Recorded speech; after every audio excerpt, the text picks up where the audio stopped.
the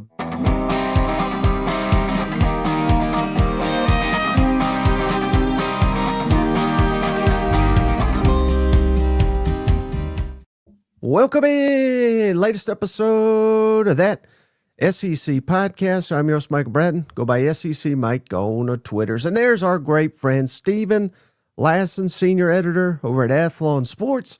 Stephen, how's it going, man? Mike, less than 20 days until week 0. We've got teams on the field practicing. My brain is trying to process all of these practice reports and what it might mean for the season. But hey, that means college football's right around the corner, right? That's exactly what it means, Stephen. And you know, no better time if you haven't already. Take advantage of our presenting sponsor all football season long. Head on over to MyBookie, mybookie.ag. That's the website. And you put in an initial deposit. You put in that promo code SEC. They will 100% match your initial deposit today for all the cousins out there over at MyBookie.ag. And maybe you'll have an edge on who to wager on this football season once we get done talking about all these transfers that Steven's worked so hard to get for us. Mike, transfers are like the off-season storyline, aren't they? It's interesting to see when they first hit the portal, that excitement of a team landing a transfer, and then now we're trying to process all this stuff in the fall, trying to figure out where they fit in. Also, as you've pointed out, I think appropriately, careful not to overrate the impact, but man, there are a ton of impactful transfers coming into the SEC this year. No doubt, and a lot of quarterbacks. So we'll get into all that in just a second. But before we get into the transfers, this is mostly going to be a transfer show because there's so many to talk about. Stephen is ranked the top 25. We've got about 25 more guys that just missed the cut. So we got a lot to talk about. But hey, shout out Benny, member for 10 months. Woo! I love being a cousin. Thank you, cousin Benny, M-I-Z. Appreciate you, buddy. But I wanted to hit you with this real quick, Stephen. The preseason poll, we don't spend a lot of time talking about the polls because, quite honestly, not a big deal to me. But this is the preseason poll. So, yeah, you know, I think it's kind of noteworthy. Texas, number 1 in the country. No surprise there. Georgia, 4. Bama, 8. LSU, 9. South Carolina, 13. Ole Miss, 15. Florida, 17. Tennessee, 18. Texas A&M, 21. Those are all the teams that are in the top 25 out of the SEC in the coaches preseason poll. And just outside the cut in the others receiving category, we got Oklahoma at 26, Missouri 27, Auburn 32, Arkansas got a couple votes, number 43, and Vanderbilt 50. So just Kentucky and Mississippi State, those are the only two that are not mentioned in the preseason coaches poll. Anything stand out to you about this poll, Stephen?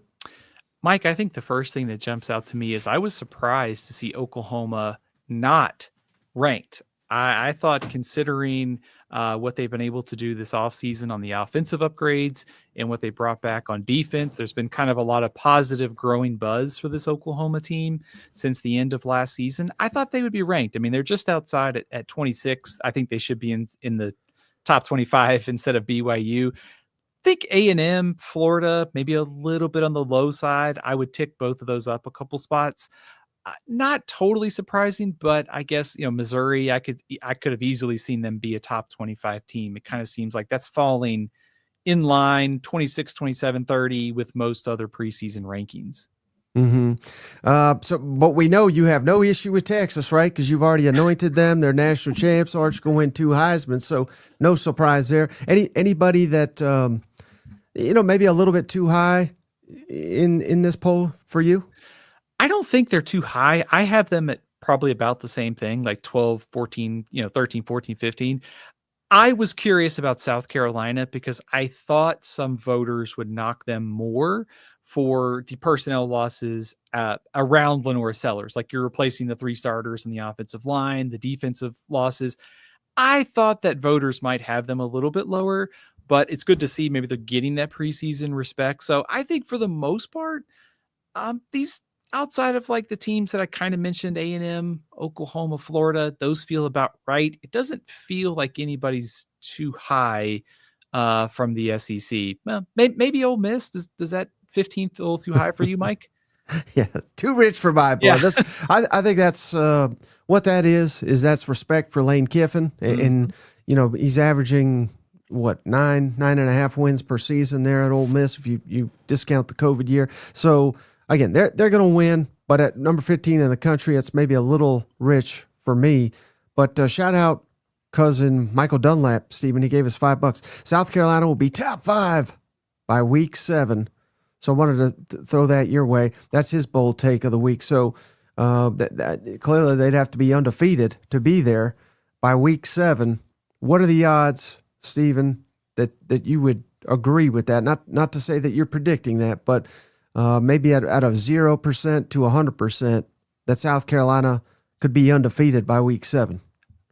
I think maybe like 50-50. I hope this isn't a boring answer, Mike, but one thing I look at with South Carolina's schedule is they should be, based upon the odds, they should be 5-0 before you get to LSU and Oklahoma. Not overlooking Vanderbilt or Missouri. I'm just kind of playing the odds here from what Vegas is probably going to do.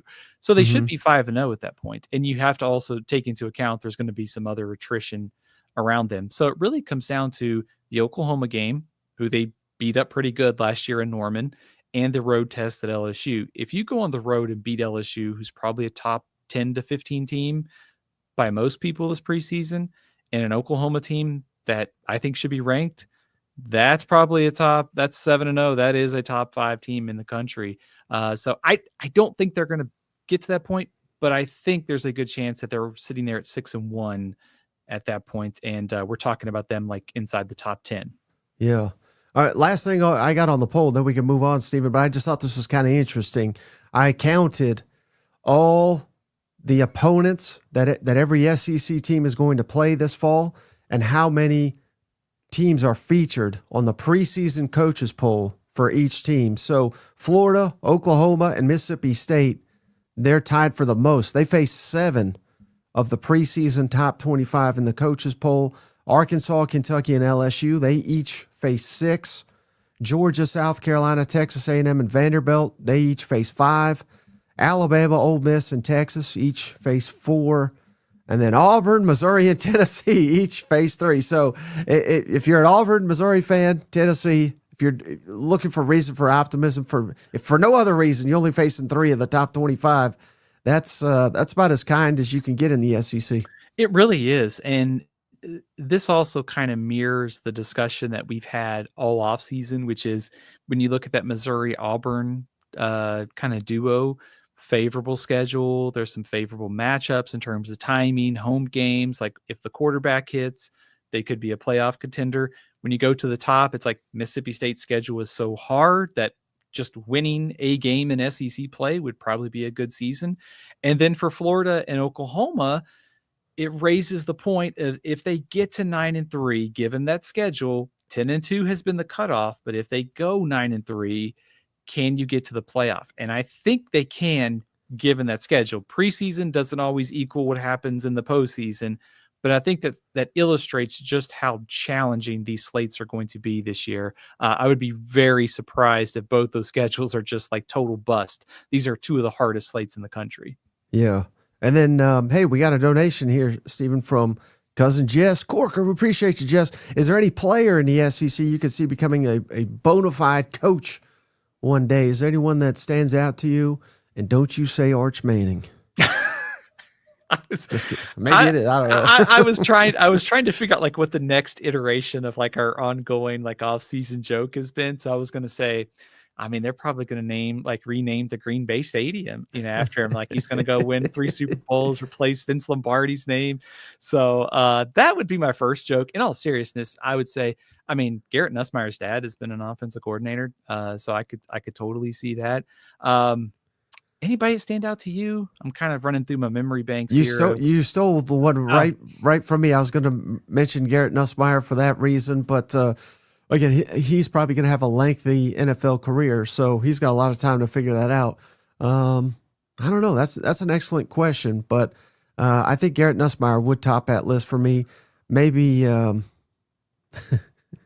how is it unbelievable that Diego Pavia? I'm just trying to think who's like the least likely. Diego Pavia, rock star. I don't think he's going to be a coach, but it would be kind of hilarious if he, if they like revitalized Last Chance U and Diego was the coach.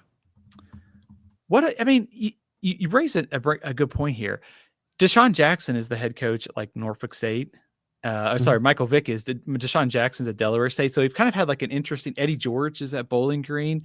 We've had like an interesting run of former players be head coaches. So like, what about Diego Pavia going back to New Mexico State to lead them after?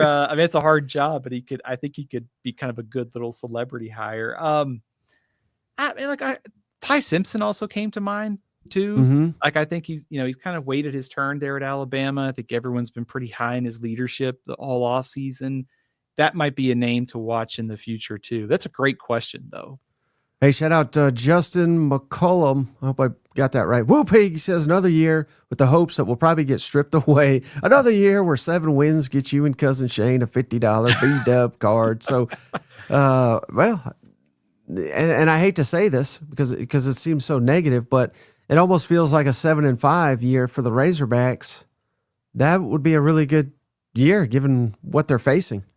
Yeah, I think it would too, Mike. I hesitate to say 7-5 is what you should shoot for if you're a fan of an SEC team, because like Arkansas's played for the SEC championship. They've been in high profile bowl games.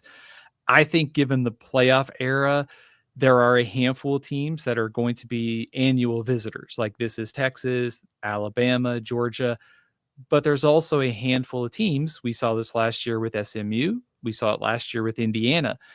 There are those type of teams.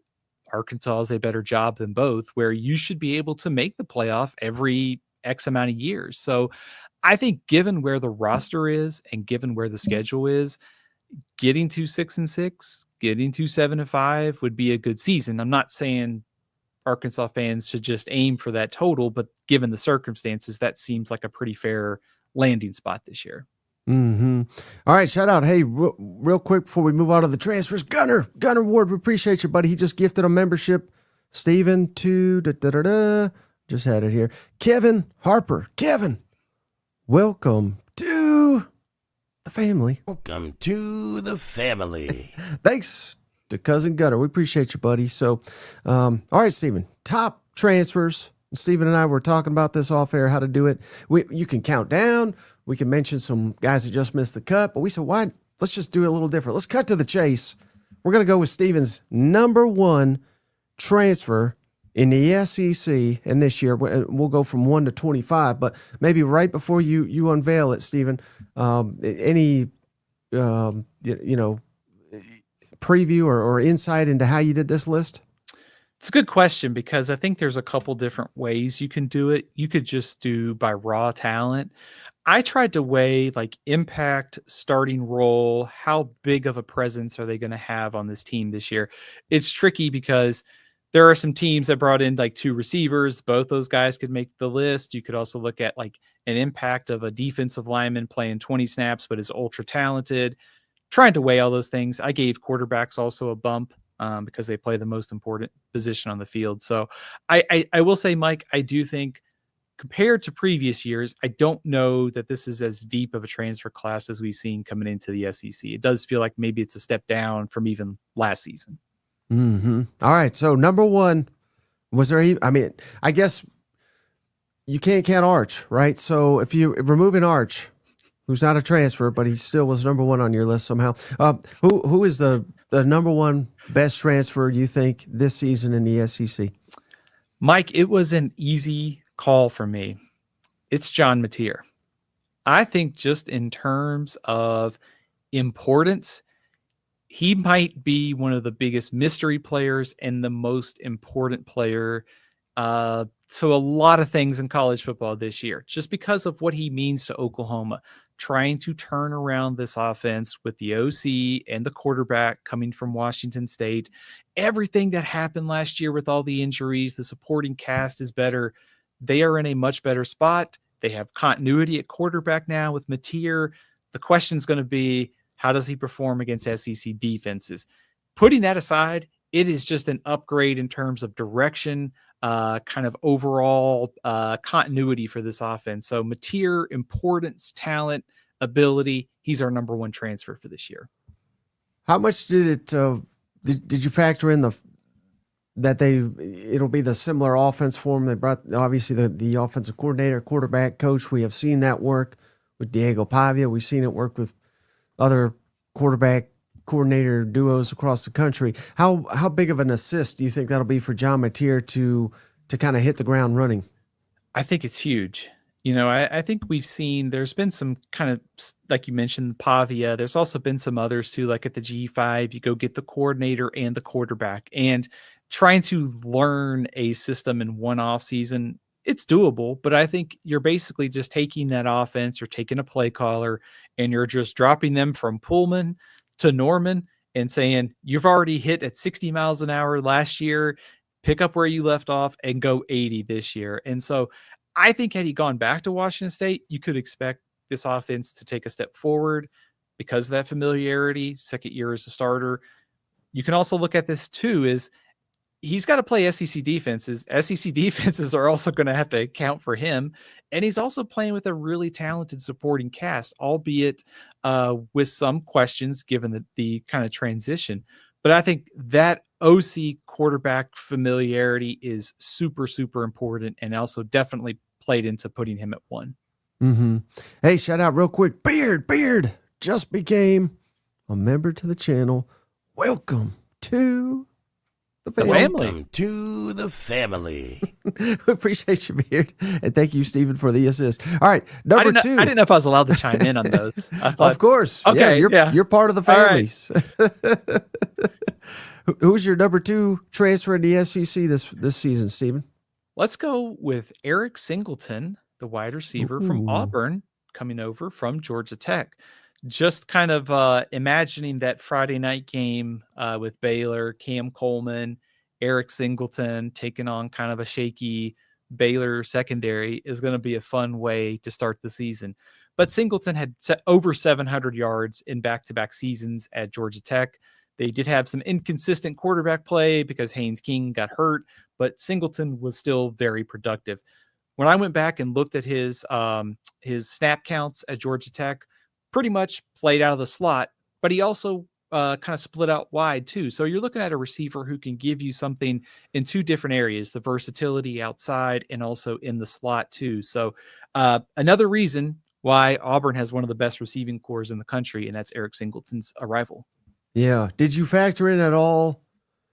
Again, we're probably not trying to discount Jackson Arnold, which I would imagine he's on this list as well. But the fact that, quarterback has been an issue for Auburn the last couple of years, maybe that's not fair to Jackson Arnold, but certainly is fair to the coaching staff that maybe you could have all the talent in the world at receiver, but if you don't have the right quarterback, if you don't have the right offensive line, maybe you can't get that guy the ball.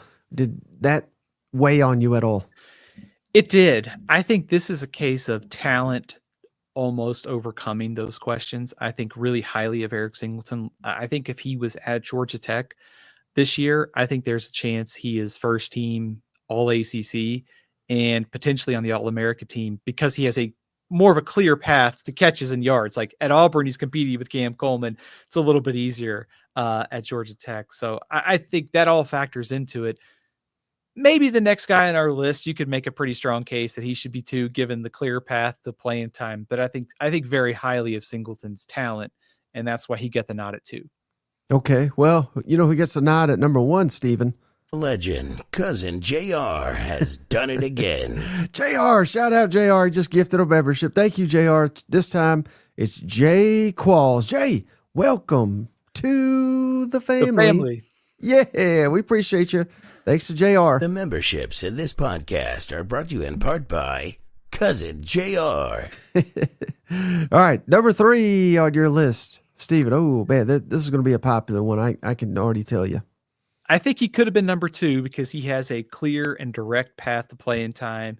But that is Ahmad Hardy, the running back from Missouri, transferring in from Louisiana Monroe. Obviously, there's a question of Sunbelt defenses versus the SEC. Plus, you throw in some Missouri offensive line uncertainty.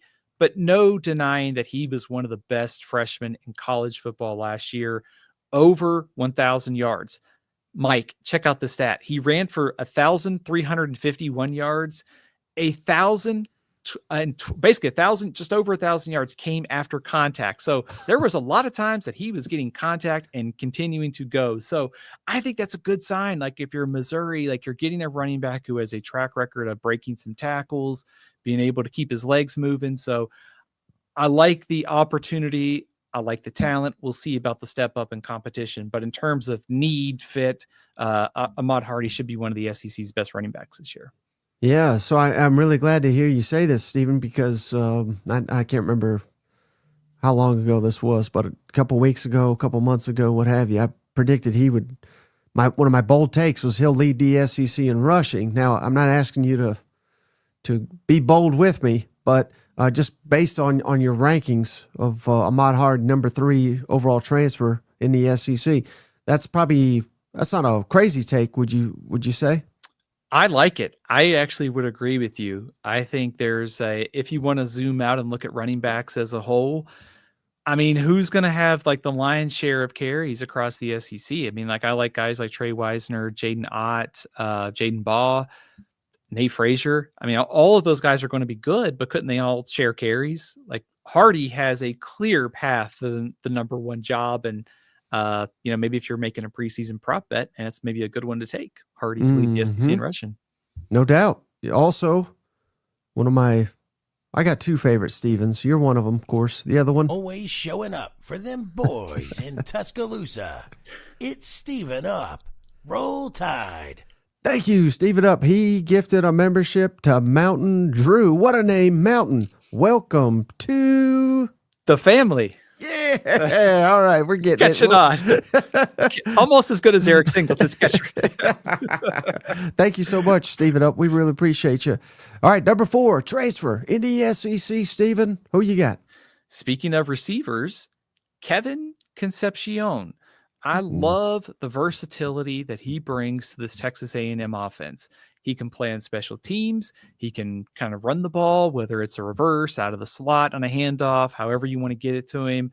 I think it gets at the idea of A&M needing somebody who can take a short catch and turn it into a longer gain. And I think Concepcion is a much needed playmaker for Texas A&M's receiving core. 71 catches as a freshman at NC State.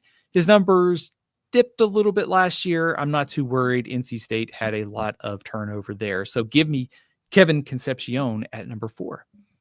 Now, I'm not saying he's a bad player, because we've been hyping him up on this show by any means, so don't get it confused. But his lofty ranking, it's a very high ranking. Is that in part because A&M, I know they bring back Terry Bussey, who I think was 4th or 5th in receiving yards last year on A&M's roster. But is part of his ranking the fact that all the other guys are gone and now there's this huge void of targets, for A&M to give Concepcion? 100%. It's kind of 2 things. It's number 1, it's the opportunity side of this, like Ahmad Hardy. You have a clear path to playing time. There's a clear path to playing time at receiver, but also think it's what he brings to the table as a receiver for Texas A&M. And knowing last year like that they needed more dudes and playmakers out there, that he fits that. So it's opportunity, need, and fit, I think, for this Texas A&M offense. Okay. Number 5, Stephen. Oh, man. I think they're going to like this one. Speaking of another receiver, Kevin Coleman of Missouri coming over from Mississippi State. We talk about opportunity, path to playing time, losing Luther Burden, losing Theo Wees. Missouri's losing both those guys, but you are getting an SEC proven option. We saw this last season at Mississippi State, 4 100-yard efforts, including 1 against Georgia with Michael Van Buren starting. Also, he plays in the slot, which basically kind of goes 1 for 1 for Luther Burden. Maybe they could mix and match him around a little bit. Also, I think it's vital with Pribula coming in at quarterback, we think, that you have somebody who's a proven number one receiver, given all of the turnover that you have with Burden and Weeze gone. Right. And again, there's going to be, I don't want to tease or give away the list, but there's going to be a lot more Missouri. But when you see all these, it really hits home for people that have not been paying attention. I know all the Missouri fans, they've been, harping on this transfer class all off season, but starting to get an indication on just how many good players that Eli Drinkwitz company program landed this off season. On both sides of the ball too, to your point. And I was thinking about this earlier too. It does feel like Drinkwitz and that staff, they do a really good job at identifying guys in the portal. Some are obvious, like Hardy was really good, but they do a good job of identifying guys and then also doing what they need to do to maximize their talent. Essentially, part of college football is being able to identify the good players, but also to put them in the schemes that make the most out of their talent. And I think they've done a good job of mining the portal. It's hard. It's dangerous to go portal heavy, but it feels like they're doing it the right way there. Mm-hmm. All right, number 6. How much confidence do you have in this pick? Not a ton. He was one of the hardest players to rank, and that is Jackson Arnold, the quarterback at Auburn. If there is a puzzle piece to figure out what's going to happen in the SEC this year, Mateer's 1, Arnold is 2. Just how good is Jackson Arnold is kind of a question that I've been thinking about since last January or December when he transferred from Oklahoma to Auburn. I don't think there's any question about the individual skills and talent. We saw it when he played in the Alamo Bowl for Oklahoma. There's a lot to work with. There were some turnovers. There was a lot of problems around him last year at Oklahoma. But I think this ranking at 6 is kind of an indicator of he's talented. There are some questions, but there's also an opportunity and also the importance of Jackson Arnold because everything seems to ride for Auburn on how good they can be, just on how good Jackson Arnold is. Mm-hmm. Yeah, and I mean, we kind of have just talked in circles since this moment happened, but I think he's the biggest X factor perhaps in the conference, and can't wait to see what he looks like with actual weapons on the outside, with potentially, fingers crossed for his sake, an offensive line that can hold up, because he had neither at Oklahoma. And I don't care if they had Tom Brady, Peyton Manning, or Jaden Daniels. I don't know how you can evaluate a quarterback that has no receivers and no offensive line. I don't think you honestly can rate a player like that. I totally agree. I think that's what makes him a tough evaluation is when everything is going wrong around you, it's hard to overcome all those things. If you're a quarterback, it's tough to, like, you can evaluate some of the throws and the arm talent and things like that. But Auburn's got one of the best receiving cores in the country. They've got one of the best offensive lines in the SEC. They've got good running backs. I know there's not a proven guy, but I feel pretty good about those. It seems like the supporting cast is way better. Like if you ranked last year, Oklahoma was at the bottom, Auburn is closer to the top and all of those. So I think just given talent, system, pieces around him, I think it's reasonable to expect a bounce back. I think the question is how high is that bounce back? And to go along with that, taking better care of the ball is a must, because he lost 10 fumbles last year through some interceptions. So clean some of that up, and I think he could be a little bit higher on this list come December. Mm-hmm. All right. Number 7, Stephen. I think this will be a popular one. Back to Missouri.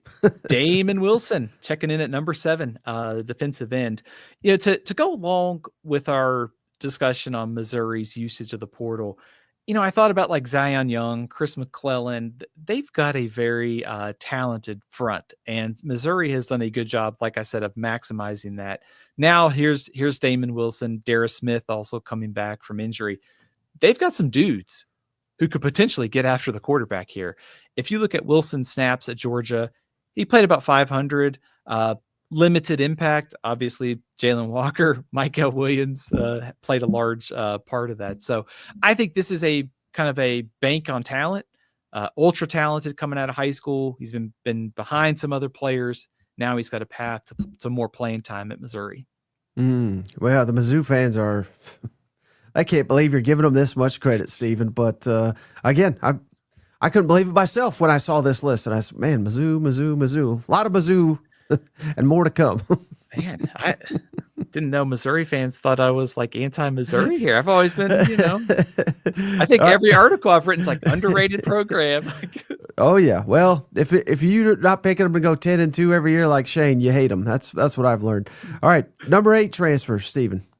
Jaydn Ott of Oklahoma. I think the Mateer Jaydn Ott backfield at Oklahoma is the chaos backfield of college football for 2025, because this could be fun, it could be entertaining, and it could be incredibly dynamic. If you look at Jaydn Ott's career at California, 2023, one of the best running backs in the country. Versatile, could catch the ball, play on special teams, over 1,000 yards rushing. He was hurt all of last year. And so I almost think you just forget about his numbers from last year. The offensive line at California wasn't very good. So you're getting a better player than the numbers showed here. Oklahoma's backfield's pretty deep, but I think Ott's probably the best of the bunch, and his all-around versatility could be a real asset for Mateer. Yeah, and I don't know if you caught this yet, Stephen. I don't even recall when it was said. I think maybe this weekend, but Jaydn Ott said they may be using him as a receiver as well out of the slot this season. So it goes to exactly what you just said, the versatility that he'll provide for this Oklahoma offense. That's going to be something to watch all off season long. And that's another thing. I harped on Oklahoma receivers and offensive line. They had some decent backs, but they didn't really have a game breaker. So I'll be interested to see if Ott can be that, because I think they desperately need it in Norman. I think maybe the simplest way to sum it up is it feels like he's a playmaker. And it gets at like the idea of you could get him on a little screen pass and it goes for a 50-yard touchdown. And given all of the injuries last season and even this preseason, given the fact that some of their receivers are banged up, you can find ways to get him the ball and maximize his talent. So Hardy, we talk about transfer running backs, Hardy has a much clearer path to like 1,000 yards. Ott feels like if he gets to 1,000 all-purpose yards, that's probably a good season. He can be used in a lot of different ways for Ben Arbuckle. Mm-hmm. All right, number 9 on the list, Stephen. Xavier Chaplin, the offensive tackle from Virginia Tech, transferring into Auburn. When we talk about the portal, I think one of the most interesting angles is linemen and seeing how they transition from one school to the next. I think it's a rather steep climb for G5 to the SEC, but Chaplin has been a starter for the last 2 years over at Virginia Tech. And according to Pro Football Focus, gave up just 2 sacks last season. Pretty good as a run blocker, pretty good as a pass blocker, honorable mention, all ACC honors. So really solid lineman that Auburn is bringing in from Virginia Tech, and also continuing to solidify that supporting cast around Jackson Arnold. Mm-hmm. Yeah, and I mean, I believe Auburn's, kind of shuffling guys around on the offensive line thanks to bringing in Chaplin. So they really need a left tackle to emerge. And if he's that guy, Jackson Arnold, that's going to be his new best friend. You know what? Yeah. Also, Mason Murphy coming in from USC might end up starting on the right side. Kind of, again, talking about Auburn's offensive line potentially being one of the best in the SEC. It's because they're getting 2 SEC-ready tackles from the portal. It's hard, I think, to get 3 or 4 starters from the portal, but if you can get a solid left tackle, I think that's a win for Hugh Freeze and the staff. Mm-hmm. Now, the number 10 guy on Steven's list, I heard Coach Brian Kelly shout this guy out today. Who you got number 10? Mansoor Delane, the cornerback, also from Virginia Tech, transferring to the SEC, this time for LSU. I think you look at Delane and you look at AJ Halsey, the Houston transfer at safety. Everything is in place to be a much improved secondary for LSU this year. Delane is an experienced corner, over 2,000 snaps almost 2,000 snaps at Virginia Tech. These advanced numbers have been pretty solid. He was 3rd team All ACC last year. Also gives you some good size. Like, he checks in at about 6 foot tall, which is pretty solid for a corner out there. So I think Delane has a chance to be kind of like maybe a fringe All SEC guy this year at corner.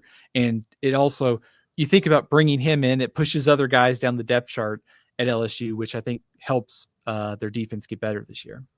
Yeah, and so Brian Kelly was talking him up today, and just the experience that he has seen in college football I believe he called that, invaluable at the cornerback position. So I don't think they've, anointed any starters by any means. I don't think you do that this early in camp, but would be pretty stunning to me if he's not a starting cornerback for LSU this fall.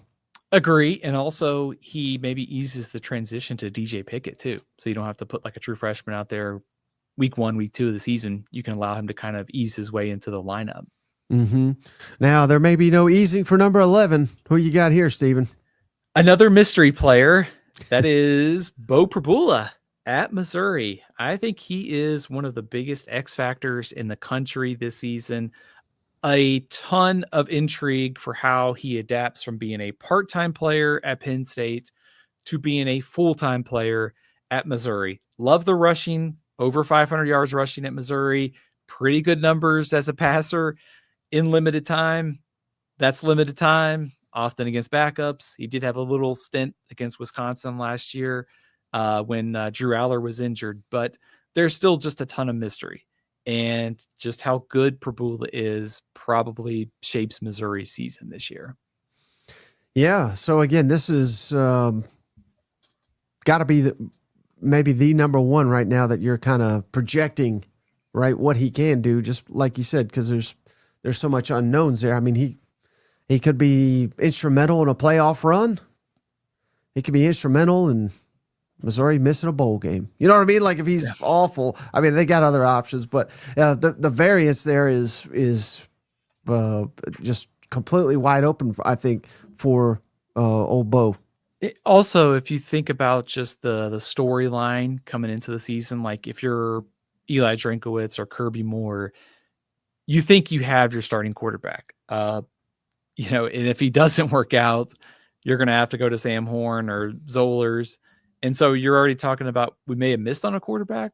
And what does that mean for the kind of the effect it could have the rest of the season? I also think, getting Central Arkansas, Kansas, and Louisiana to start the season gives him a nice runway until you get to that game against South Carolina. Yeah, what do we all like? 3 cupcakes to open the season. You know what? I like 3 cupcakes on a day, right? Yeah. Of course, that killed Ole Miss last year. And then they finally got into a conference game and they couldn't handle it. That game against Kansas will be interesting. But Kansas defense is rebuilt and it's at home. That's like the perfect start if you're going to break in a new quarterback. 3 games at home, FCS, 1 G5, and a defense in Kansas that's rebuilding. Yeah. Well, who also likes cupcakes, Stephen? Well, apparently Horton couldn't hear you, so he's gifting you a membership. Appreciate you, Horton. Horton just gifted a membership, Stephen, to Scott Fitz. Scott, welcome to the family. Yeah, we appreciate you. Thank you, Horton hears you. Let's see. Welcome to the family. All right, number 12. Oh, here you go. Here's another one of them Tigers, Stephen. We're going to go with Braelin Moore, the offensive lineman, also transferring in from Virginia Tech to LSU. Kind of wondering why Virginia Tech went 6-7 last year, right? So Braelin Moore, I think, need and also fit. So he basically played over 1,500 snaps at Virginia Tech, 2-year starter, plug and play at center. And it looks like, based upon what Brian Kelly was saying, I think today, that he looks like he is going to end up being the starting center. But he's got experience, kind of a veteran hand to ease that transition for Garrett Nussmeier, and especially when you go play Clemson in the season opener on the road, to have somebody who's kind of been through the battles, even if they're new, I think is a big asset for LSU. How big of a concern is that offensive line for you, though, having to open the season at Clemson, which, I don't follow Clemson that closely, but I know you're well aware of their roster, that I hear they got a bunch of defensive linemen that project to be high NFL picks, perhaps. Yeah, I think Clemson, top 5 defensive line for sure. They could end up being the best defensive line in the country by the end of the year. 2 names to watch. So Peter Woods, who's played end and tackle, I think he's going to kick into tackle this year. I bring that up because if you look at Clemson's defensive stats, they really struggled to stop the run last year. Not the best recipe for LSU because, we've had some issues off and on with the run game, but they've got TJ Parker as well coming off the edge. So I think that kind of gets at the challenge here for LSU is on the road, hostile environment, good defensive line, and a new defensive coordinator for Clemson. So there's a lot of new, a little bit of mystery, a lot of talent in a revamped LSU offensive line. It is a real concern to me how LSU's defense or offensive line comes together given the new faces in that opener at Clemson. Mm-hmm. Well, as Steven said, defense. He's looking ahead to number 13. Who's the number 13 transfer on your list? Patrick Payton from LSU coming over from Florida State. Very interested to see how this works. So if you go back to 2023, Patrick Payton was probably one of the best defensive linemen in the country. Certainly made all preseason All-America teams last year. Didn't quite live up to the hype. A couple things could be going on there. Number one, Jared Verse went to the NFL. He was the other opposite end at Florida State. Also, Florida State's coaching staff overall play left a lot to be desired. So a fresh start with maybe a better defensive coaching staff, maybe he's used better, I think will make an impact here. 2 years ago, Patrick Payton had 14.5 tackles for loss and 7 sacks. LSU needs that kind of production from him this year. Man, LSU also needs to open with Florida State this year instead of the years they did. You know what? Yeah, that they need Florida State's that a Clemson this year. Can we trade Alabama and Florida State's schedules and make this happen? Yeah. All right, number 14. I don't think we've had a Longhorn till now. The first Longhorn on the list, Mike, it's Jack Endries, the tight end from California, coming over from to Texas. Caught over 50 passes last year on California's offense, and here he comes into a much better offense at Texas. He's already established as one of the top pass-catching tight ends in college football. Fills a massive need with Gunnar Helm off to the NFL. So throw in Wingo, DeAndre Moore, Endries, and Emmett Mosley, and that is why Texas has one of the best receiving corps in the country. All right, be honest, Steven. So you got this tight end 14th. Does he get the Arch bump or anything? Like he was 24, but now he gets to play with Arch. You know he's going to be 10 better. I had him on my All-America team even before he transferred to Texas. So I think he's a good player. To your point, I think his production ticked up a little bit in this offense as opposed to going to Cal and playing for old SEC friend Brian Harsin. Smart on him to get the hell out of there, you know? Yeah. Cal's offense didn't draw rave reviews in the spring, and there was a mass exodus of players. Wonder why.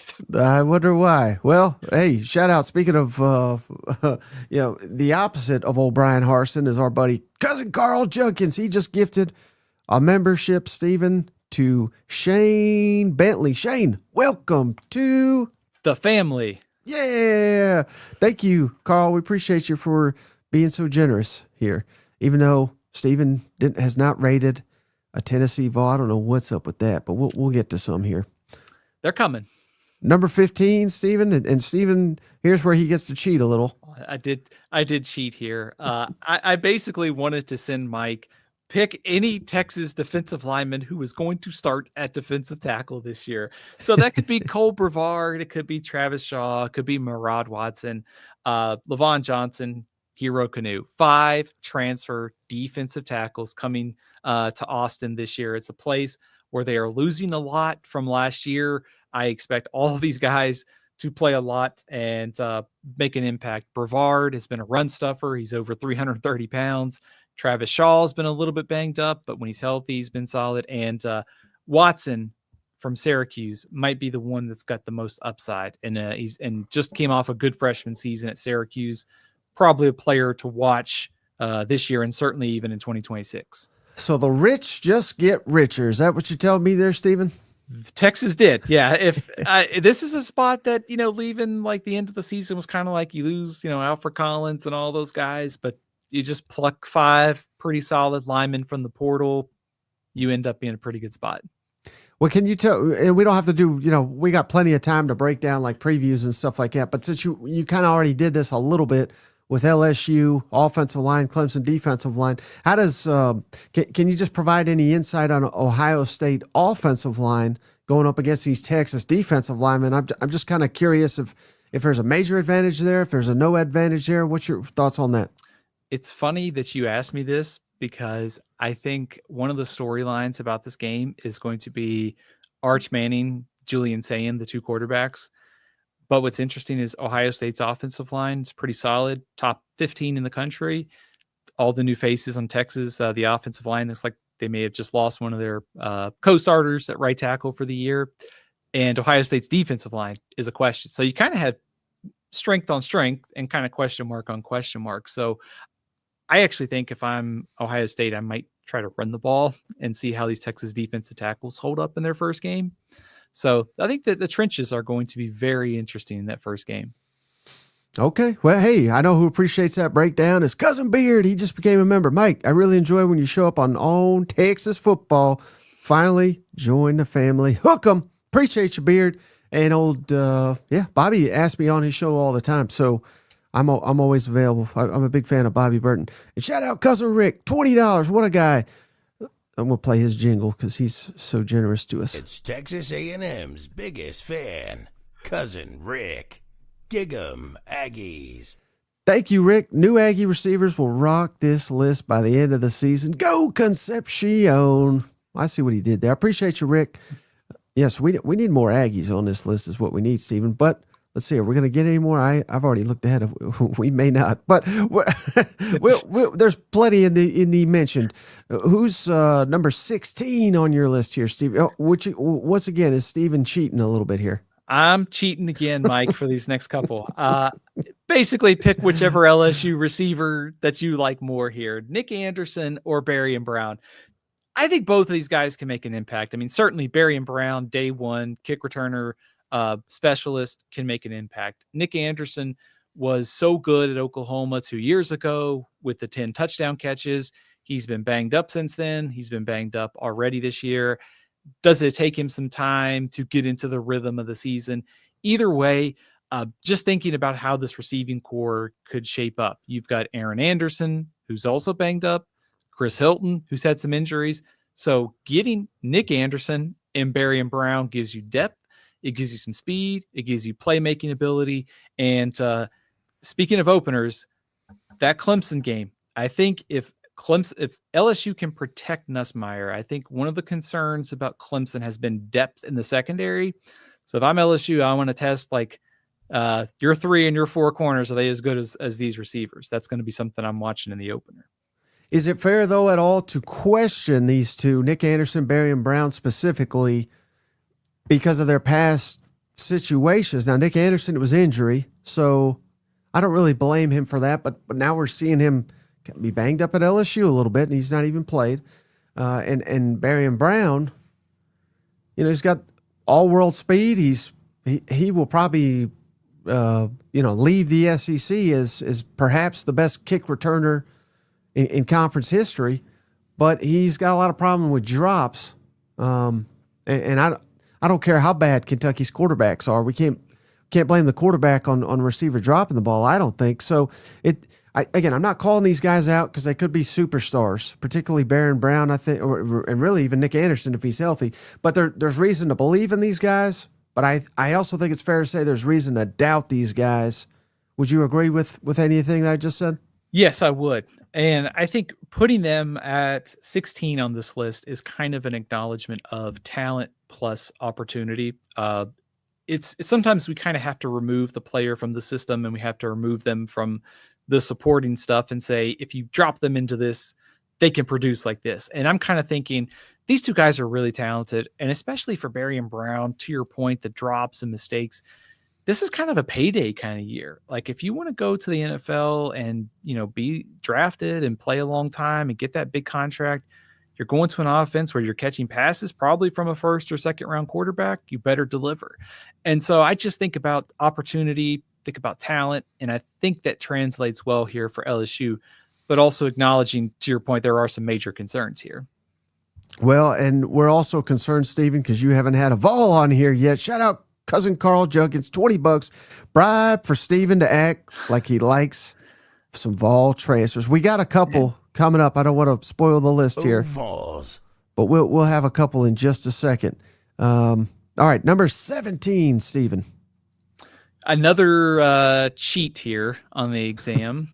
We're going with another duo of receivers, Zachariah Branch and Noah Thomas from Georgia.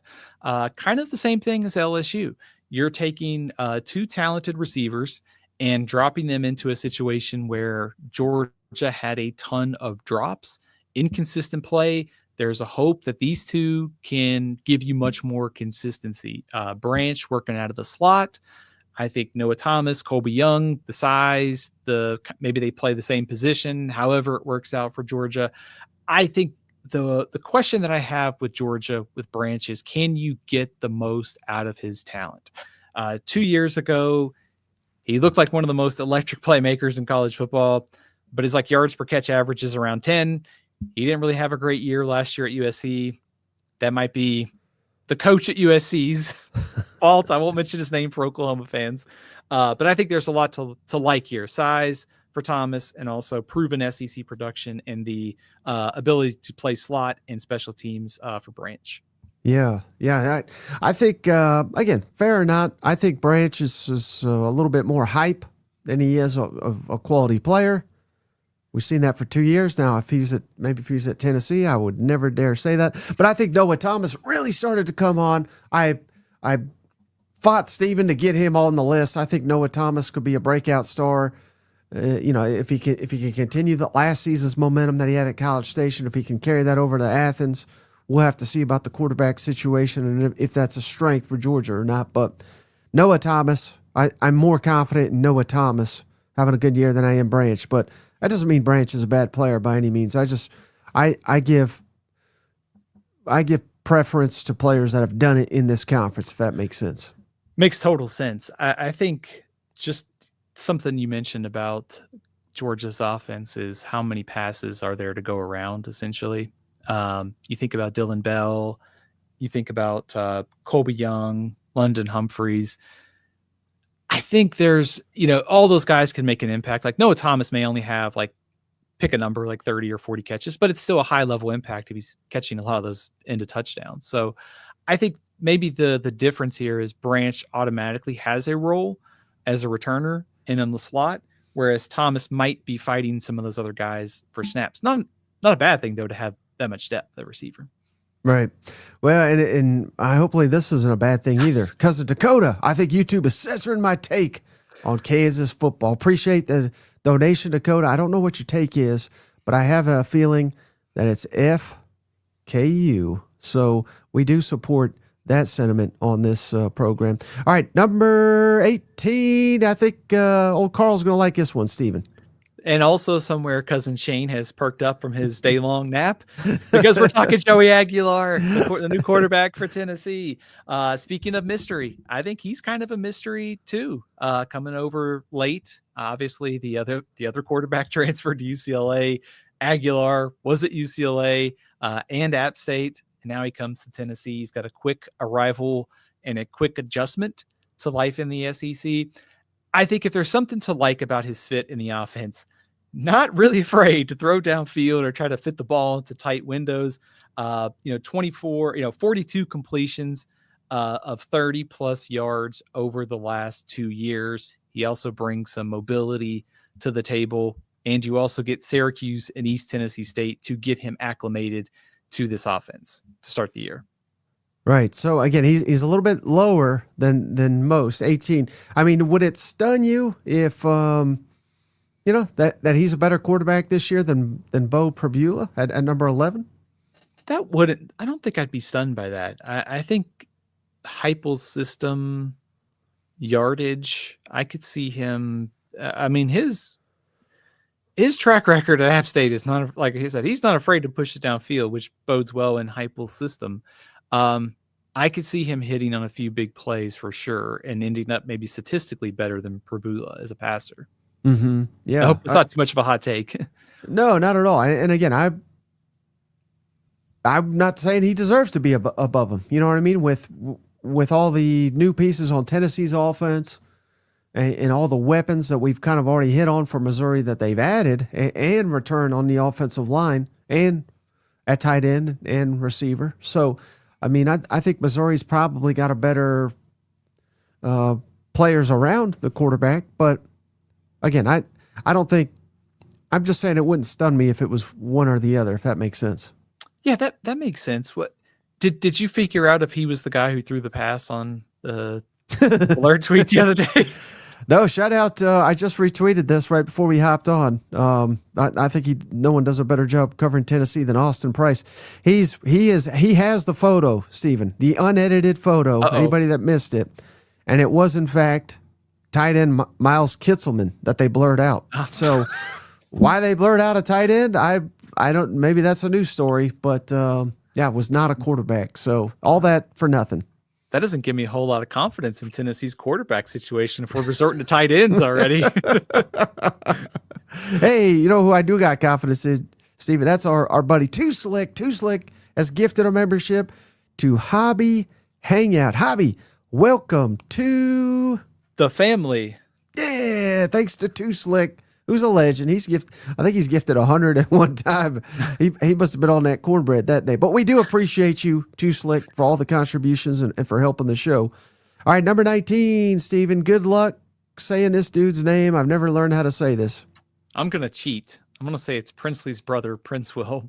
Okay. Because I'm afraid I might mispronounce it here. So I'm going to probably do myself a favor and just say Princewill at defensive end. I think the key thing here is he is a key piece of the rebuilding effort for Pete Golding. They lose a lot of talent on the defensive line, some optimism about returning talent, stepping up that was younger, and the transfers. Throw Deshaun Womack here as well. Princewill's played a little bit at Nebraska. They've had a pretty veteran front the last couple of years. So I think the key thing is there's a lot of talent to work with. Can Pete Golding get the most out of it this year? Yeah, I mean, that's $1 million question down there, isn't it? With all their replacing. I think people don't understand how good that defense was unless you're an Ole Miss fan. And, man, they are replacing a lot, particularly on the line of scrimmage and some really good defensive backs as well. I do have confidence in Pete Golding. I think the question is, like, what's the level of drop off there? I don't think it's drastic, but I do think it's going to be hard to run back the group that they had last season. Mm-hmm. All right, number 20, Stephen. Where are you going there? This might be our first mystery man on defense. Elo Modozie, the edge rusher linebacker from Georgia. He comes over from Army.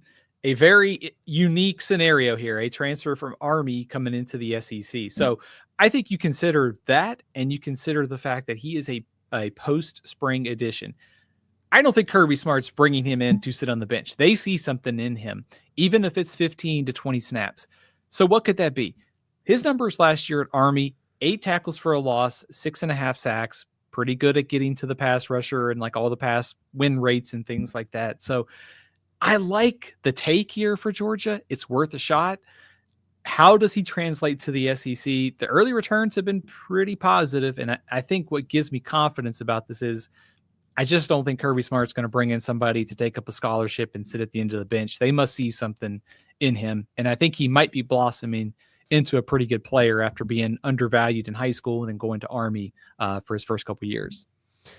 Yeah, I didn't know players were allowed to transfer out of these academies, but I think you can transfer after your first 2 years, I think. Is the rule. Okay. Yeah. He's done his service. I'm not questioning Right. it, but it was interesting to see whenever Georgia lands an Army transfer, that tells me he must be one hell of a player. Yeah, I don't think Kirby Smart's bringing him in to sit on the bench, and especially a post-spring edition where you've had a full spring. It might keep in mind, too, Georgia doesn't bring in a lot of transfers every year. So the fact that they brought him in, they brought in Josh McCray, the Illinois transfer, they have a role and a need for these type of players. Well, you know who does bring in a lot of transfers? That's Arkansas. And they got the number 21 transfer, according to Steven. Mike, if we did a top like 75 transfers, I think Arkansas would take up quite a few between 20 and 75. That's not a knock on them. They have a lot of really solid transfers coming in this year. But one of those guys is 21. It's Corey Robinson, the left tackle transferring in from Georgia Tech to Arkansas. Why is he important? First of all, he's essentially been a 2-year starter at Georgia Tech. No sacks allowed last season, was graded out by a couple different sites as one of the top pass blocking offensive tackles in college football. But he's going to start at left tackle, which means you can kick Fernando Carmona to left guard. So essentially you've now solidified 2 spots. Maybe Carmona was better at guard. You've got your left tackle.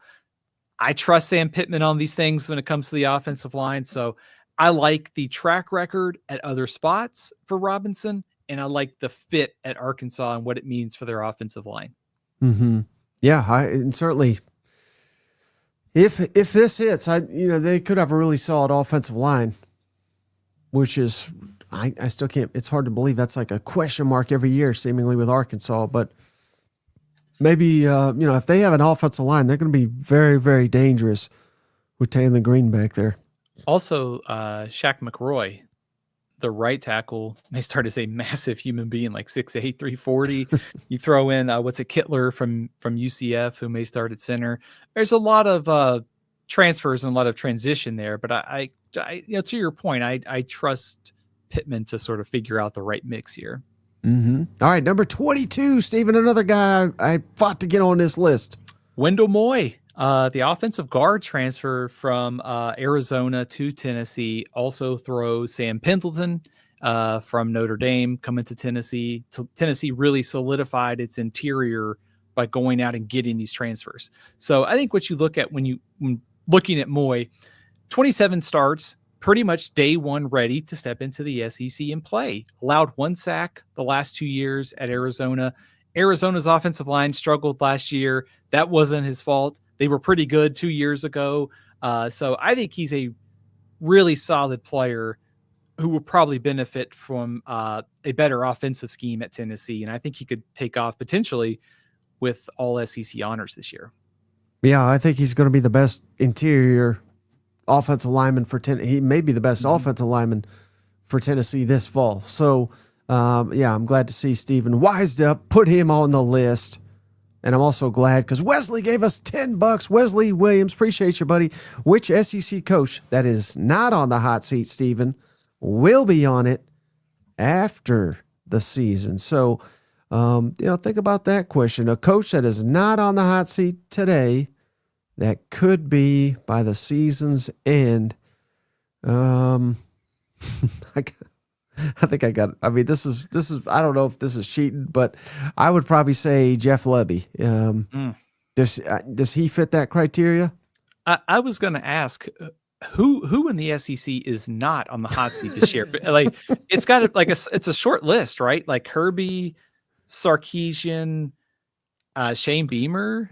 I think maybe Kalen DeBoer is maybe the best answer to Wesley's question. Maybe not on the hot seat today, but could be by the end of the year. If Alabama doesn't make the playoff, I think they'll probably bring him back, but I think he'd be on like the hottest seat in the country. I think Lebby and Kalen DeBoer are the right picks here. I think Lebby's almost, if they go winless in the SEC, 2 winless years in the SEC, even with all those circumstances, I think the pressure starts to build. I think for Kalen DeBoer, I think if they miss the playoff, yeah, I mean, 2 years in a row where you had a roster that should have made the playoff and didn't would be incredibly problematic. You're not going to, in a 12-team playoff, if Alabama misses the playoff 2 times with 2 talented rosters, it would be hard for me to see DeBoer being able to survive another year like that in 2026. And a lot of people in the comments even are saying Brian Kelly, but I think if they don't make the playoff, I think he's gone anyway. I think he's on the hot seat, don't you? Yeah. I mean, if you invest this much into the portal after everything that happened, fire Brian Kelly in November chance at the stadium, I think he's got to be on the hot seat this year. Maybe not like top of the list, but he would be certainly kind of in that middle tier for me. Hey, then shout out Gunner, $20. Appreciate you, buddy. Steven, so far on this list, seems like you think Mizzou had the best transfer portal class in the SEC. Do you think it was better than LSU's? Michael Van Buren, Nick Anderson, Barion Brown, Patrick Payton, Mansoor Delane, Jack Pyburn. Defend yourself, Stephen. Man, that's a good question. Who do I like more? I don't know. I like LSU's. Missouri's got more high, like the higher rated players on our list. LSU's got a little bit more. I don't know, with Delaney, Halsey, Pyburn, Payton. I don't know. I might go LSU a little bit ahead of Missouri. How about this though? What if I gave you this information that we clearly don't have right now? What if Beau is, I don't know where we want to put it. Let's say like a top 8 quarterback in this conference next year. I think the answer would be Missouri. I think it hinges on, did they land a quarterback or did they not? What would be your thoughts on that? I think you might be right on that, Mike. I think if Pribula gives them not just quality level, like we're talking top half of the SEC, Missouri's back in the top 25. If he hits, your starting running back, receiver, defensive lineman hit. Yeah, I probably would. This is a great question because I do think both these teams hit their needs this offseason, and I like a lot of what both teams did. To be fair, too, like Pyburn was in consideration for this list. I've heard good things about what he's been, he and Payton, the kind of combo they could bring. So close, I would probably lean LSU right now. Missouri a step behind, but if you told me Pribula was a star, I'd probably go Missouri. Mm-hmm. All right, number 23 transfer, another one, Stephen, that I think is flying under the radar. Speaking of flying under the radar, so Mike, here's a little nugget. If you watch Conference USA during the season on Tuesday and Wednesday nights, yes, there are sickos like me who dissect all these games. Seth McGowan was at New Mexico State last year. He's our number 23 transfer here. He was at Oklahoma way back in 2020. So he's back in the SEC. But I remember watching those games and thinking, Seth McGowan still got it. It's been a few years. He could be playing at a higher level. And you can tell, when you're watching these games, somebody's got upper, power conference talent. So he's back in the SEC. He's stepping into a team with Jamarian Wilcox. They've got some other backs, but it looks like he's going to be the go-to guy. Very, very talented. Also, I think about identity here for Kentucky. Because we've talked they've got to get back to the big blue wall. They've got to be able to run it. Here's a guy who could be a kind of sleeper contender for all SEC honors. So I love the pickup and also probably something to prove for Seth McGowan after getting kicked out of Oklahoma and taking the long path back to the SEC at Kentucky. Well, I tell you who doesn't have anything to prove, Stephen, not to us. That's Jordan Braswell. Jordan just became a member. Jordan, welcome to the family. Yay! Appreciate you, Jordan. Hopefully he's not a Kentucky fan. All right, number 24, Stephen. Oh man, I can't believe this guy's this low, but I get it. These are some great transfers here, but surprise, surprise, Mizzou. Yeah, Mike, Jalen Catalon, when he cashes his Social Security check, will start a few games for Missouri secondary this year. He's been around since 2019. He's been at Arkansas. He's been at Texas. He's been at UNLV. I mean, we kind of joke about his longevity, but he's been a really solid safety at a couple different spots now. 5 interceptions at UNLV last season. I think you throw him in a secondary with Burks, Dalen Carnell, Catalon. That's a really solid back. It kind of into the secondary, gives you some versatility to mix and match nickel, safety, however Missouri wants to do it. So experience plus production, high level player for his 100th year in the SEC.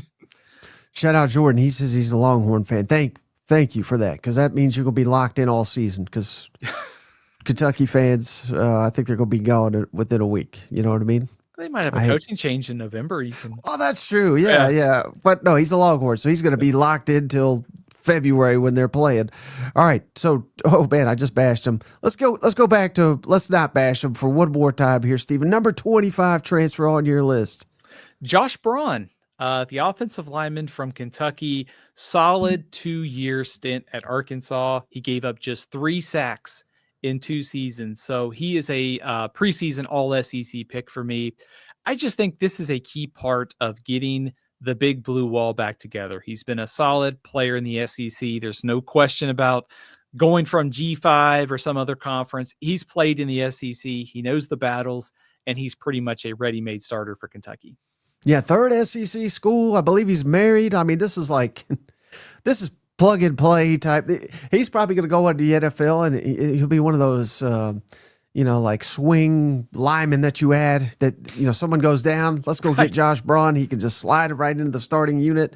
That's his future. I'm predicting it already, but I think Kentucky got a nice plug and play, and heck, he may be their best offensive lineman. I didn't mean to be disrespectful. Yeah. I'm saying in the NFL, that's what he could be. But I think that's a really good pickup for Mark Stoops and company. A couple offensive linemen too, like the Bowling Green Alex Wolschlager, I think's how you pronounce it. The Pete kid coming over from New Mexico State. There's like 3 transfers who could start.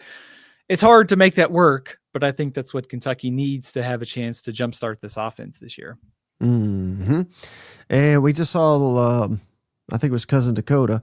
Shout out Dakota. He says $100 on my bookie to win for Mizzou to win the SEC. What would that pay? 100-1. So, $100. You'd be talking. What are we talking here? 5,000.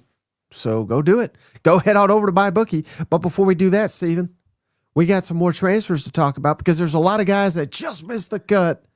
Who, and maybe not just one or anything, but who's very tops your list for man. I was like, I wanted to put him on here. I just didn't have the room. How about Boaz Stanley from South Carolina? We didn't have a South Carolina transfer on our list here, but it looks like he's going to claim one of the starting interior spots, potentially at center. He's been a really quality player at Troy. Stepping up into the SEC will be a challenge, but I look at that as like opportunity and a need for South Carolina. They have an opening. Here's this guy who's been really solid at the G5 level. Curious to see how he translates here. Mm-hmm. What about one guy that I've heard nothing but great things about? Josh Thompson, offensive lineman, LSU, transferred in from Northwestern. He had several SEC schools among his finalists, I believe, and he looks like he's going to potentially start for the Tigers there. Yeah, he could have easily made our list too, Mike. I mean, he's been pretty solid at Northwestern. I think last year was his best season, but he's been basically a 2-year starter for Northwestern, but also gets at the need for LSU because they have 4 new starters in the offensive line, bringing in some guys who are day one ready. Thompson did not give up a sack last year at Northwestern, so pretty good run blocker, pretty good pass protection experience. I think that's a really important pickup for LSU. Mm-hmm. How about one guy that I think is in line to start up at Tennessee, Colton Hood, transfer from Colorado. They brought him up for, I don't know specifically if this is the only reason. He's a good player, but because Gerard McCoy is kind of still working his way back. So Colton Hood, I think he could have a big impact for the Vols this year.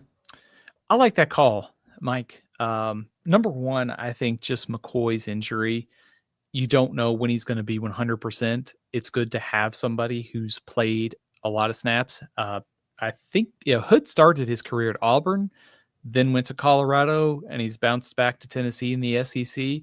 He's got good experience. I thought he played well last year at Colorado, and he faced some good quarterbacks in the conference too.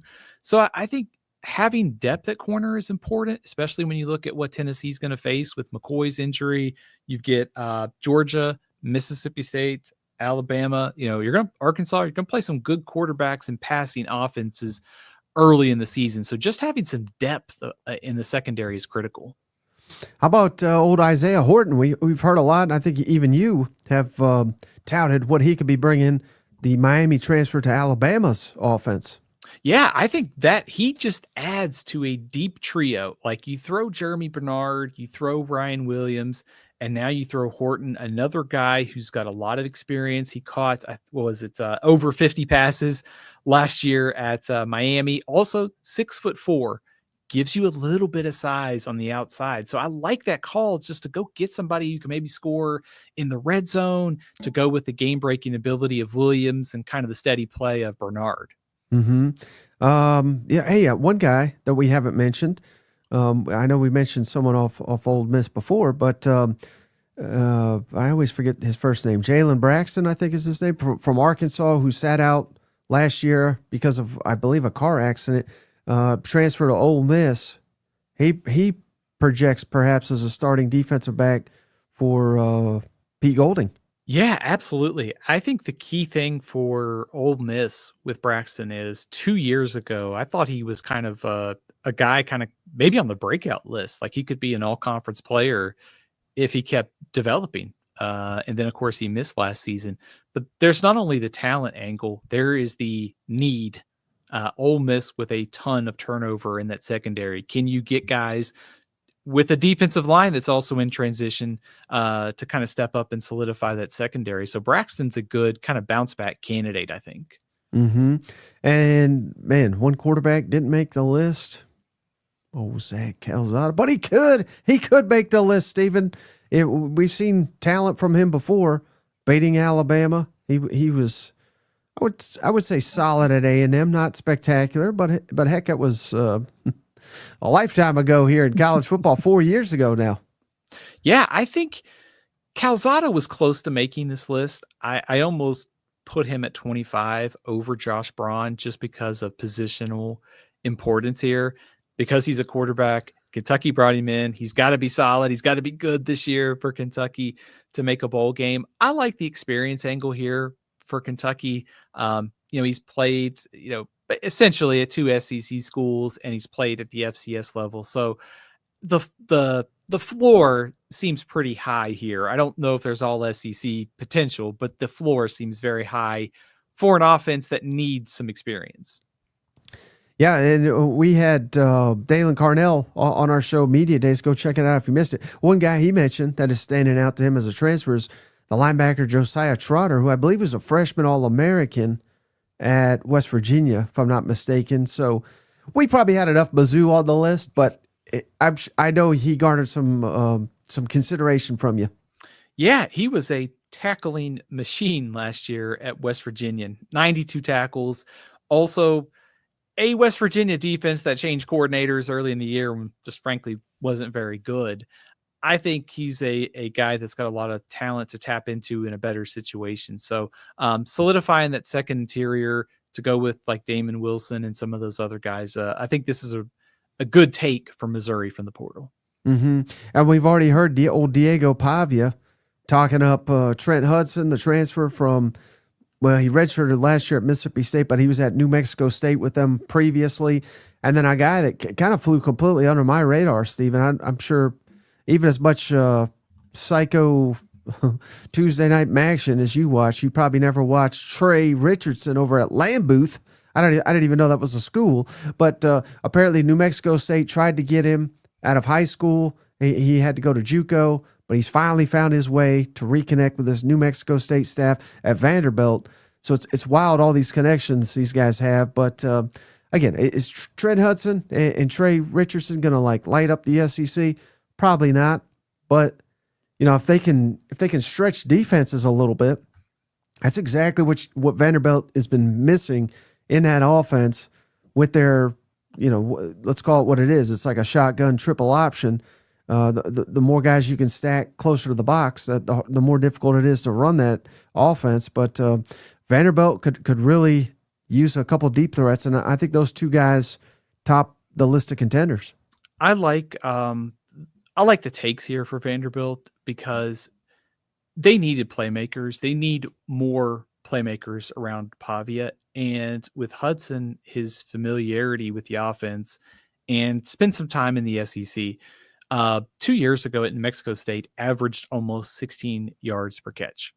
Vanderbilt, as good as they are at playing that style, it still is hard to go 10 plays, 12 plays. Like you need a little bit more big playability. Well, Hudson gives you that. And also Richardson can give you a little bit more speed and potential on kick returns too. So just trying to add some more dynamic elements to Vanderbilt's offense. Mm-hmm. And then, we could have mentioned any number of Arkansas receivers that because they're going to have plenty of of touches to make up for given what they've lost. You know what? Yeah, I like Omega Blake. Big play receiver at Charlotte. last season, I could see Blake and Taylor Green hooking up for some like 40, 50-yard bombs this year. Raylan Sharp probably going to play the slot, kind of a lot of quick passes, rack up a lot of receptions. So Blake is the big play threat there. So one of those, both of them could have made our top 25 just simply because there is a massive need for receivers at Arkansas, and they fit day one right away. And then here's one name I wanted to throw out there for the Cousins, and Florida fans are not going to like it. I'm hoping this guy is not one of the top impact transfers in the SEC, but we should at least consider it because of the impact he can have on the football team. And that's Harrison Bailey, Stephen, the transfer quarterback, who, the way I hear it, he's not even the for sure backup.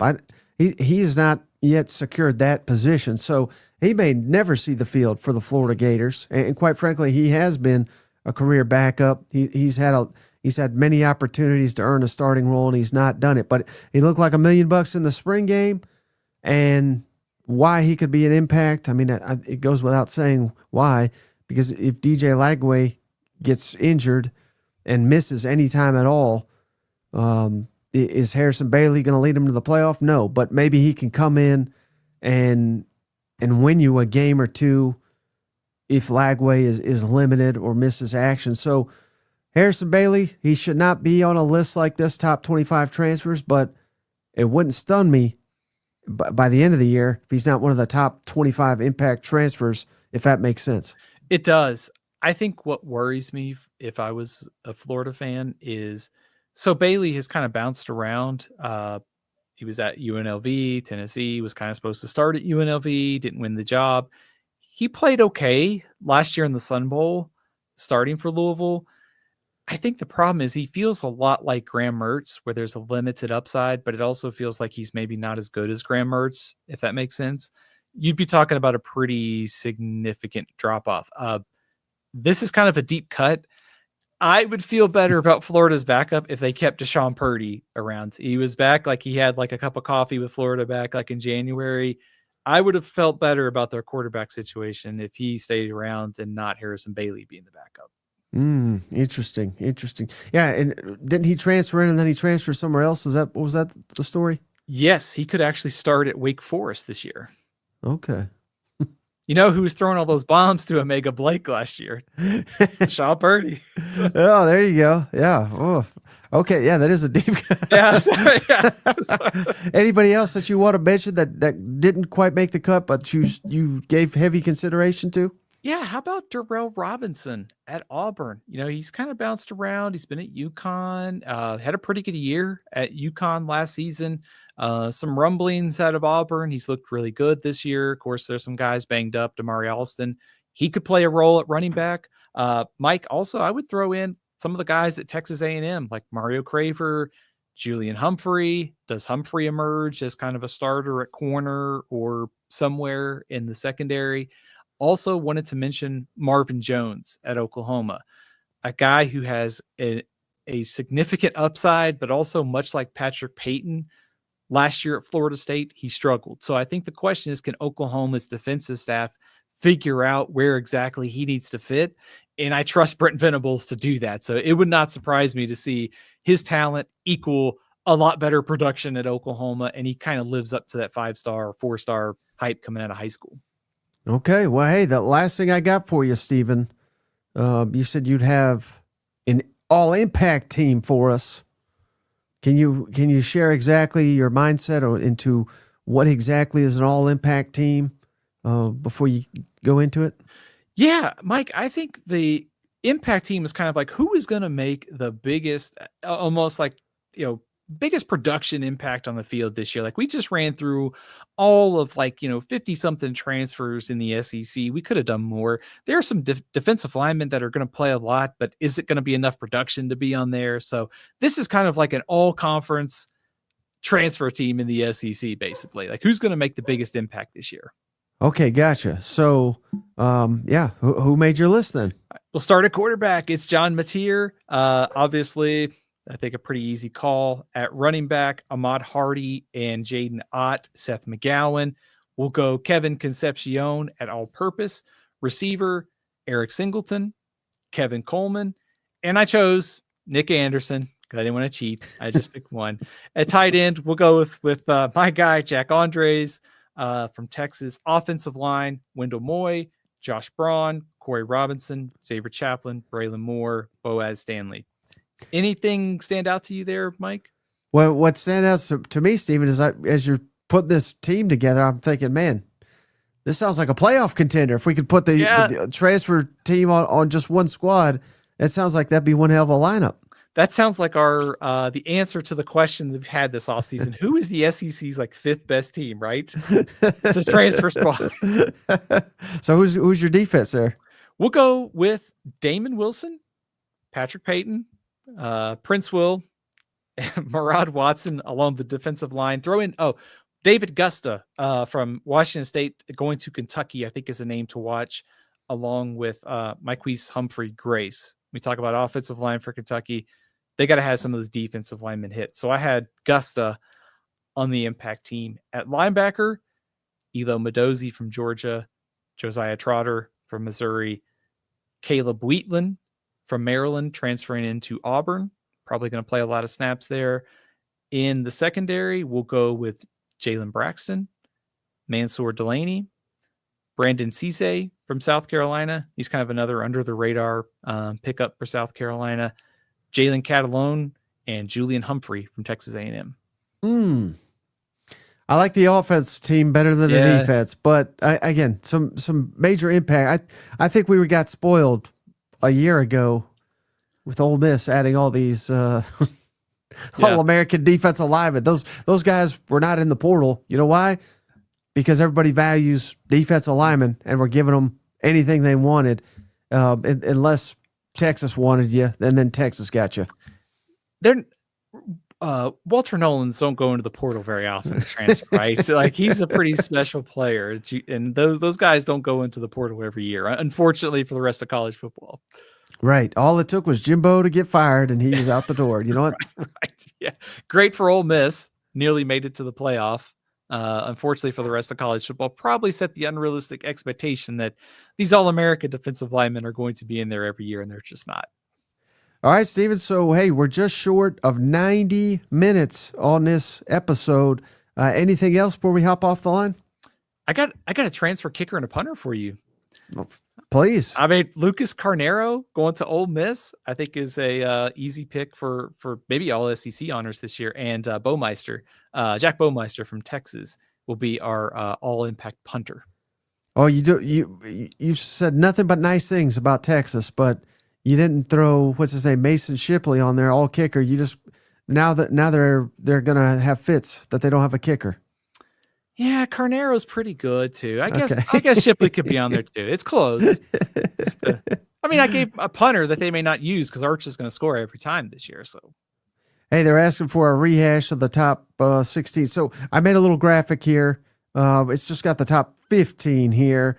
Well, I'll be posting this on the social media here in just a second. But so there's your 15. 16 is Stephen cheated. Nick Anderson, Barion Brown, LSU. 17, he cheated again. Zachariah Branch, Noah Thomas, Georgia. 18, Joey Aguilar, Tennessee. 19, Princewill at Ole Miss. 20, Elo Modozie, Georgia linebacker. 21, Corey Robinson, Arkansas offensive lineman. 22, Wendell Moe, Tennessee offensive lineman. 23, Seth McGowan, Kentucky running back. 24, Jalen Catalon, defensive back, Missouri. At 25, Josh Braun, Kentucky offensive lineman. Thank you, Stephen, for all the work you did getting this list together. All transfer squad here. Can't wait for a lot of these guys to see them in action in a real conference for the first. Well, some of them are SEC transfers, but the guys coming into the league, I'll respect you once I see you got that SEC patch on your shoulder. Isn't that like one of the big questions of like the season? Also has made predicting these things a lot harder because transfers. Yeah. I mean, I was going back and I looked. I forget which year it was, and there was like 100 transfers overall in college football that year. Yes, my notes go back that far, so it was like a total nerd moment there. But then I was like, man, there's like 100 transfers in 2 hours, like during the portal season. So it's added an element of uncertainty. Like teams can fill needs, but also think you and I have talked a lot about don't overrate these guys. We need to see them in the conference, but they're also like a source of optimism because they fill a need, a question mark, or they're a high profile quarterback addition. Right. Yeah. That's what's, it's going to make it so fascinating to see, just the unpredictability. I think is crazier than ever. We went over the top 25 earlier, 9 SEC teams in the top 25, 11 if you count the top 27. So the two that just missed the cut and many, many more. I'll throw that up real quick one more time. But just kind of the point being, man, I think it's going to be a war every time you face someone not named Kentucky or Mississippi State. And hell, for all I know, we could be dead wrong about those because Mississippi State, you would seemingly can't be any worse. And Kentucky, backs against the wall, being disrespected. That's kind of when they play their best football. So, man, this is going to be a wild, wild season in the SEC. Can't wait for it. Also can't wait, Stephen. We only got a couple hours left. SEC documentary on Netflix. Go check that out. That I'll be on. Hopefully they use some of Cousin Shane in it too. I don't know, but that's coming out Tuesday. So man, that's just going to get us even more jacked up for college football. Oh man, a documentary in the SEC from last season. Like I said, there's fall practice going on. We've got all this stuff. I mean, the kickoff's not that far away. We've made it, friends. We're here. We should note, Mike, real quick. Mississippi State had a lot of transfers that could have made like a top 50 list. I think the question is like which one like steps up this year. That's been one of the harder reads is to figure out where all these guys exactly fit in there. Right. And man, unfortunately for them, a lot of the guys that they lost featured on this list as well. You know what? Yeah. Kevin Coleman, a big loss to Missouri. Some good, some bad there. Like they brought in a heavy quantity class. Maybe there's not the standout, but there could be a lot of guys like in that second to third tier of transfers that could help this year. Yep. All right. So, hey, that's going to do it for this episode of the show. We'll be back tomorrow night with Cousin Shane, as long as he's fixed his internet. No promises there. But that's going to do it. We'll catch you. As always, we appreciate each and every one of you. Really appreciate all the donations. And actually, I think I missed one. I totally forgot. Real quick, Jesse Thompson, appreciate you, buddy. I didn't want to not get you $2. More pressure this year, Stephen. Healthy Lagway or Mateer? More pressure? I'd say Lagway. But hell, I mean, you can easily go Mateer too.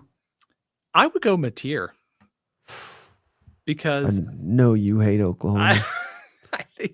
I think that you could make a case with, the turnover and like bringing in the offensive coordinator, everything that went wrong. If Lagway is a pretty special player. Like I think whatever happens this year, if there's a new coach, he's going to be A1 superstar. Like Mateer was so good at Washington State.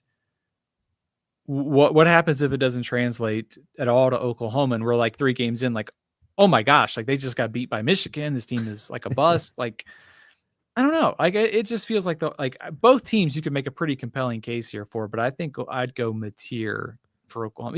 I think he's one of the biggest X factors of the season. Yeah. Well, you had him number 1 in your list for a reason. Now it sounds like you're doubting his ability.